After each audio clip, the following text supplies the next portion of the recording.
Hello, pre-calculus students, and welcome to our continuing lesson on complex zeros of polynomials.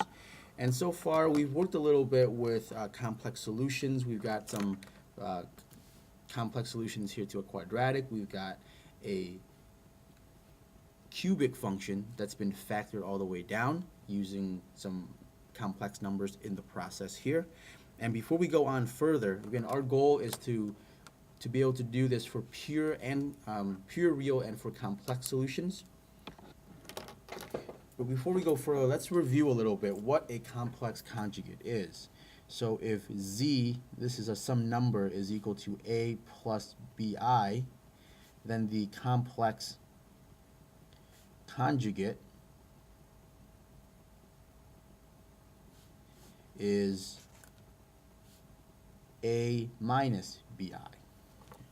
So, for example, if you had something like 3 plus 7i, the complex conjugate would be 3 minus 7i.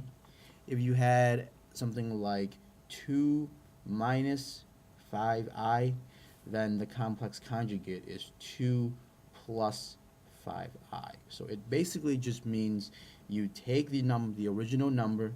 If you want to find the complex conjugate, you flip the sign of the imaginary component.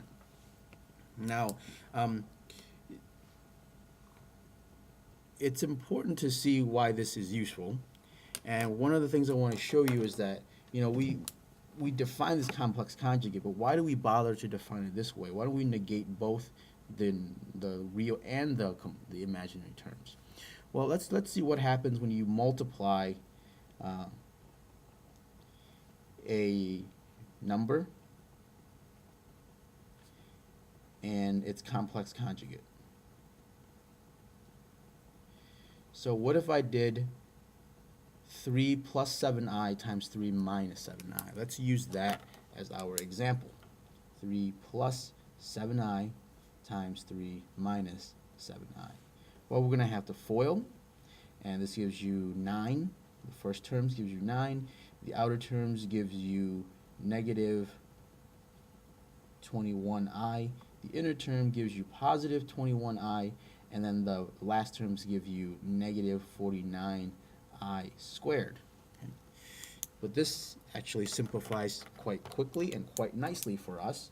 We know that this 21i and this 21i are the same thing, but they're just opposite signs, so they cancel. And remember here, this term, because I equals the square root of negative 1, I squared is equal to the square root of negative 1 squared, which is equal to negative 1. So now what you have is 9 plus 49, and this comes out to 58. Okay? So one of the things that is helpful, and you can see here in this example, is that multiplying a number and its complex conjugate always gets you a real number. So it's kind of like if you're in this complex conjugate, you're dealing with complex numbers, and you want to somehow resolve it and get rid of some of the complex numbers, you multiply it by the complex conjugate, and you're going to end up with a real number. Okay, so let me write down this important idea here, that multiplying a complex number by its complex conjugate always produces a real number. And this is not the complex conjugate theorem. We'll write that in a minute here.